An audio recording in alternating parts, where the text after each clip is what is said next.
আমার দ্বারা যদি আপনারা এটা ছোটখাটো সন্দেহ হয় যে আমি আপনারা আমানত খেয়ানত করবো, আপনারা ওয়াদা ভঙ্গ করবো, আপনার সাথে ওয়াদা ভঙ্গ করবো, আমি রাস্তার টাকা মারিয়া খাইমু, আমার দ্বারা আপনারা হক নষ্ট হইব, সেবা হইতো নাই, আপনারা আল্লাহ কাছে দোয়া করেন যেন আল্লাহ যেন এই দায়িত্বটা আমারে না দেন।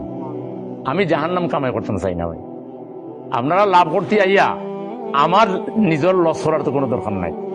আপনারা দোয়া করবা যদি আমার দ্বারা এই যারা ক্যান্ডিডেট হইবা তারার মধ্যে যদি আমি সবচেয়ে ভালো দায়িত্ব পালন করতাম পারি, সেবা দিতাম পারি, রাস্তাঘাটের অধিকার দিতাম পারি, গ্যাসের অধিকার দিতাম, ওখান হয়ে আর আমার লাই দোয়া করুকা, ওলা দোয়া করেন জন্য একেবারে সহজ দোয়া যে এই মানুষটার দ্বারা যদি আমরার হক নষ্ট হয়, আমরার সাথে ওয়াদা খেলাফ করে, আমরার আমানত খেয়ানত করে, আল্লাহ এর প্রতি মানুষের দিলটা নরম করে দিও না।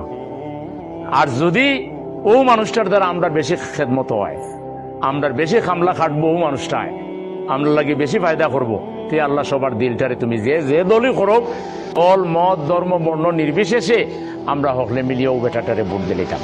ওলা এখন দোয়া করতে পারবা না যারে দিলে আপনার হক কান মাইর যাইতো নাই, 54 বছর জেলা গেছিল আর যাইতো নাই।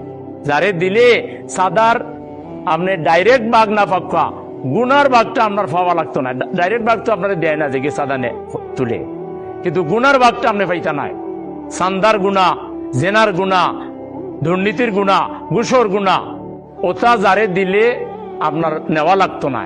ওলা মানুষের আপনি ভোট দিতা, মানুষে ওলা মানুষের চিহ্নিত করতো, ওখানে আল্লাহর কাছে দোয়া করতে কোনো অসুবিধা আসেনি? পারবা নি দোয়া করতা? খেখে পারবা দেখি ও দোয়াটা খেখে করতে পারবা।